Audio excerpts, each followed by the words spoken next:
Hello friends, स्वागत है आपका हमारे YouTube channel king maker education में। और मध्य प्रदेश के विस्तृत जीके में जो नदियों का टॉपिक हमारा चल रहा है, उसमें हमने पिछले वीडियो में मध्य प्रदेश की सभी प्रमुख नदियां नर्मदा, चंबल, सोन, ताप्ती, बेतवा और शिप्रा नदियों की बात कर ली है। अब केन, माही, सिंध और दसान जैसी और बहुत सारी छोटी छोटी प्रमुख नदियां हैं, जिनको हम एक वीडियो के माध्यम से ही शॉर्ट में देख के खत्म करने वाले हैं। तो आइए शुरू करते हैं हम केन नदी से।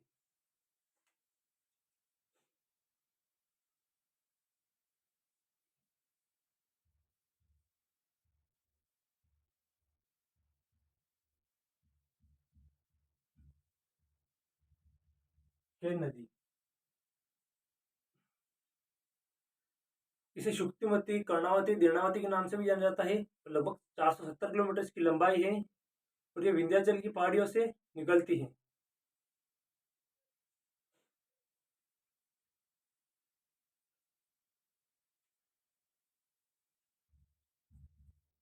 शुक्तिमती,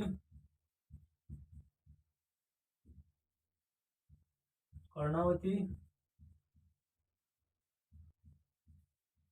दीर्णावती, ये प्रमुख नाम हो गए इसके।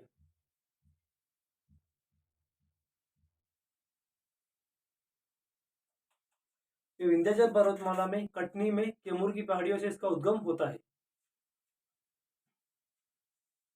यदि लंबाई की बात करते हैं,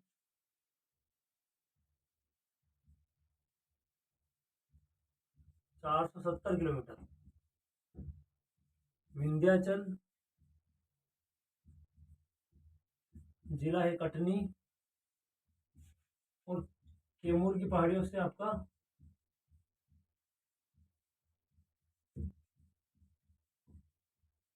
उद्गम। ठीक है, ये नदी पन्ना और छतरपुर जिलों की सीमा बनाते हुए यमुना में मिल जाती है। पन्ना और छतरपुर जिलों की सीमा बनाते हुए यमुना में मिल जाती है। पन्ना, छतरपुर जिलों की सीमा बनाते हुए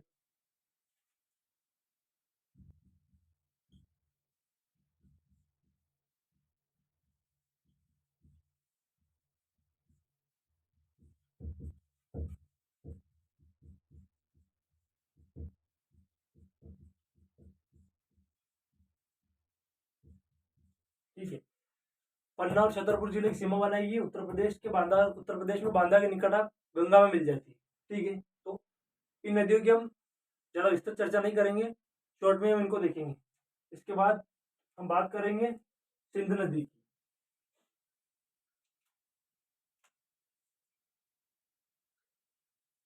नदियां के पानी लेते जा, सिंध नदी। सिंध नदी विदिशा जिले की सिरोंज तहसील के निकट से निकलती है। उसके बाद गुना, शिवपुरी, दतिया, भिंड जिलों से निकलकर उत्तर प्रदेश के इटावा के निकट यमुना में मिल जाती है। विदिशा जिले की सिरोंज तहसील से निकलती है। गुना, शिवपुरी, दतिया से निकलते हुए उत्तर प्रदेश में इटावा के निकट यमुना में मिल जाती है।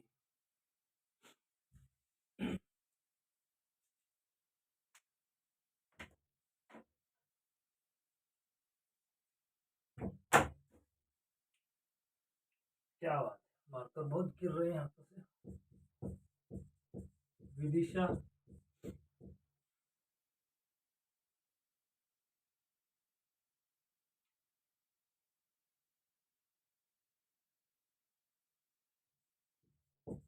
सिरोंज तहसील से निकलती है।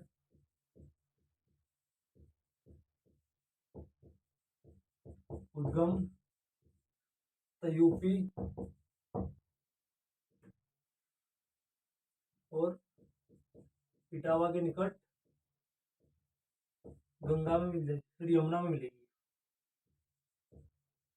सिंध नदी यमुना में मिलती है। गुना, शिवपुरी, भिंड, दतिया प्रमुख जिलों से होकर निकलती हैं तथा पाहुज, माहूर और कुंवारी जैसी नदियां इसकी सहायक है। पाहुज, माहूर, कुंवारी जैसी छोटी छोटी नदियाँ इसकी सहायक हैं। यदि मध्य प्रदेश की सभी नदियों की हम बात करते हैं तो लगभग 207 नदियाँ मध्य प्रदेश से बहती हैं। तो 207 नदियों को तो हम पढ़ नहीं सकते, लेकिन जो प्रमुख रूप से मध्य प्रदेश के निर्माण में योगदान देती हैं बड़े लेवल पे, उनको हम पढ़ेंगे। तो जो बड़ी बड़ी मुख्य नदियाँ थी उनको हमने पढ़ लिया है। इन नदियों को हम उद्गम और अंत और ये कहाँ पर मिलती हैं, कौन कौन से जिले से गुजरती है, ये मुख्य मुख्य तथ्य हम इन नदियों को देखेंगे। तो आगे हम बात करते हैं माही नदी की। माहिया तू वादा माही माही नदी का उद्गम मध्य प्रदेश के धार जिले की सरदारपुर तहसील के मिंडा गांव से होता है। कहाँ से होता है? धार सरदारपुर और मिंडा गांव, ठीक है। धार जिला सरदारपुर तहसील और मिंडा गांव से निकलती है, बांसवाड़ा राजस्थान तथा गुजरात होते हुए खंबात की खाड़ी में आप मिल जाती है। तो बांसवाड़ा राजस्थान तथा गुजरात होते हुए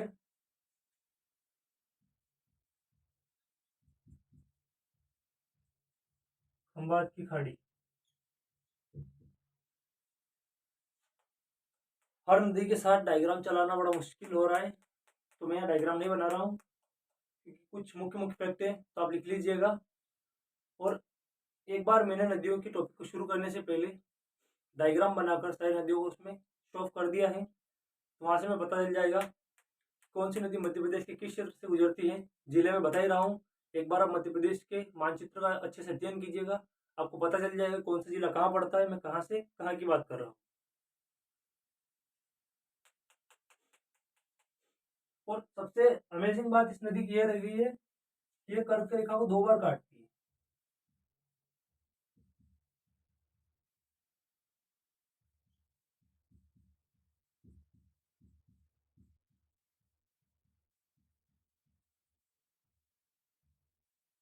माही नदी कर्क रेखा को 2 बार काटती है। बहुत बार ये क्वेश्चन पूछा गया है।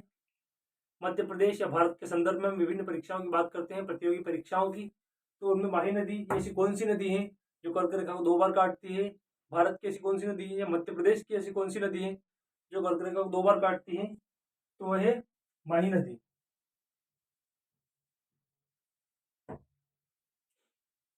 इसके बाद हम बात करेंगे तवा नदी की।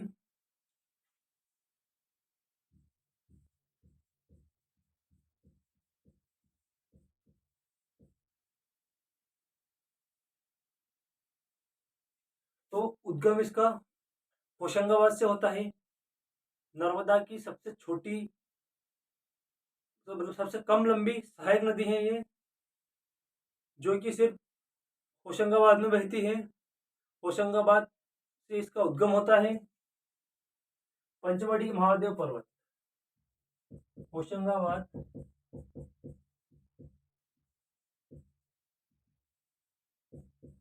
पंचमढ़ी और महादेव पर्वत से।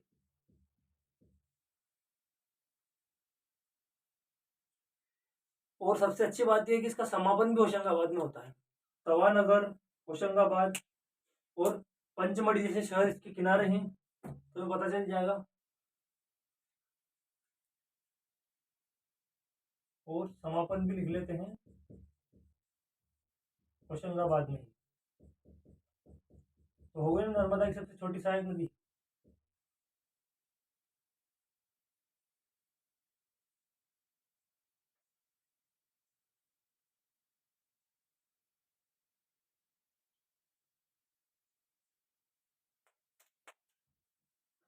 होशंगाबाद में पंचमढ़ी से महादेव पर्वत की कालीभीत पहाड़ियों से तवा नदी का उद्गम होता है।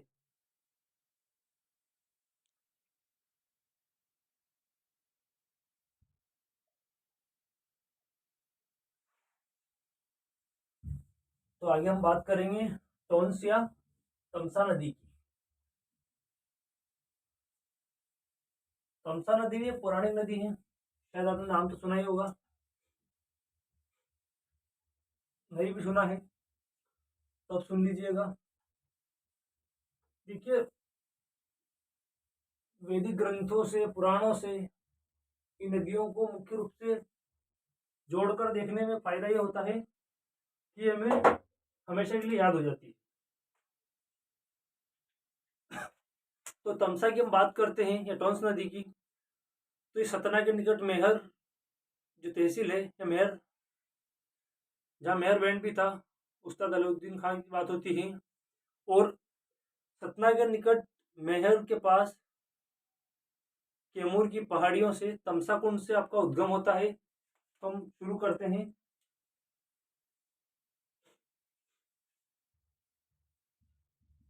सतना, मेहर, तमसा कुंड,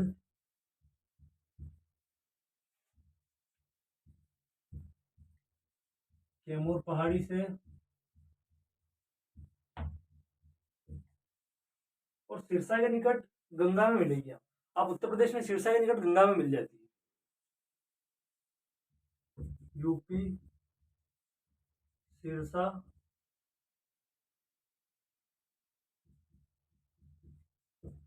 के निकट आपका गंगा में मिल जाती है। इसको भी स्टार लगा लीजिए।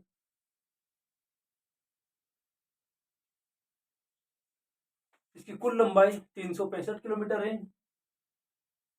प्रमुख सहायक बिहड़ और बेलन नदी।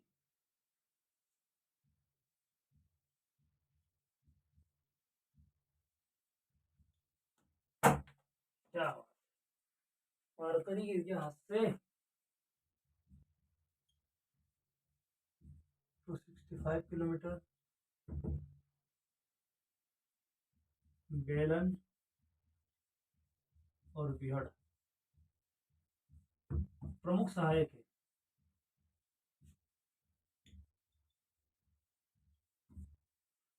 कुल लंबाई शायद मैंने गलत बता दी है।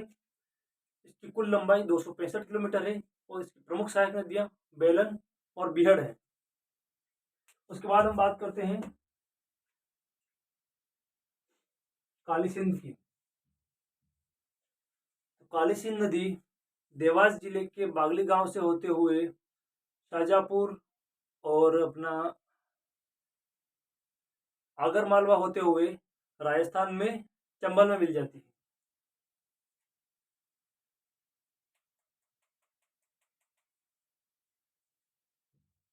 देवास बागली गांव से निकलेगी, शाजापुर राजगढ़ है,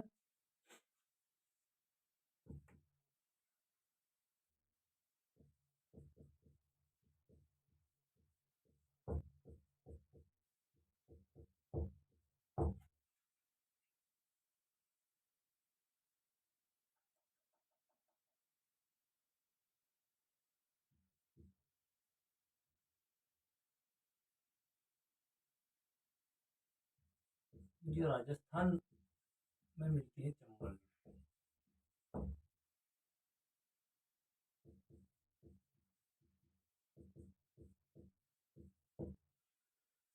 150 किलोमीटर लंबाई, देवास और सोनकच्छ इसके प्रमुख शहर है। ठीक है, बागली गांव देवास से निकलती है, देवास और राजगढ़ होते हुए राजस्थान में प्रवेश करती है, राजस्थान में आप चंबल में मिल जाती है। 150 किलोमीटर कुल लंबाई है। और उसके बाद हम बात करते हैं कि प्रमुख किनारे में से शहर की, तो देवास और सोनकच्छ नदी है काली सिंध।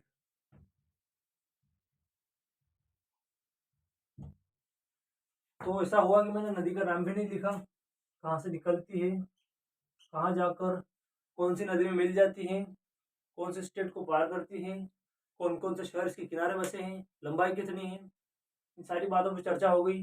हालांकि मैंने शुरू में बोला है कि हम बात कर रहे हैं काली सिंध नदी की, लेकिन मैंने यहाँ लिखा नहीं, तो बाद में लिख दिया मैंने काली सिंध में से, भावनाएं समझ जाएंगे आप लोग। लास्ट हमारी बची है वर्धा नदी।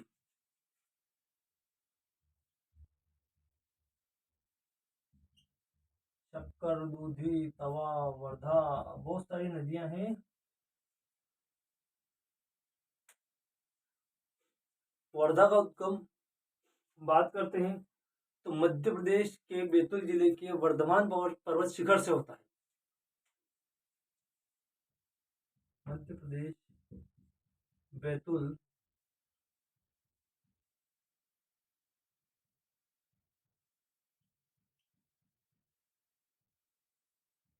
वर्धमान पर्वत से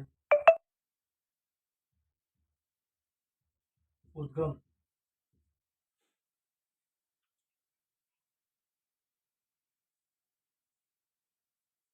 और दक्षिण में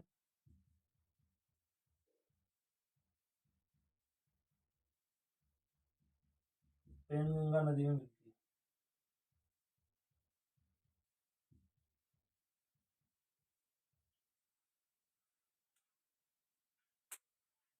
और महाराष्ट्र में वर्धा और पेनगंगा के संगम को प्राणहिता कहते हैं। तो ये बहुत बार क्वेश्चन पूछा गया है कि महाराष्ट्र में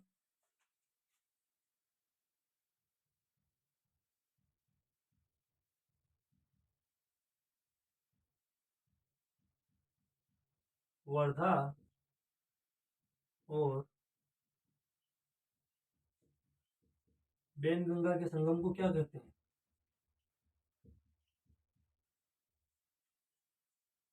क्या कहते हैं? प्राणहिता।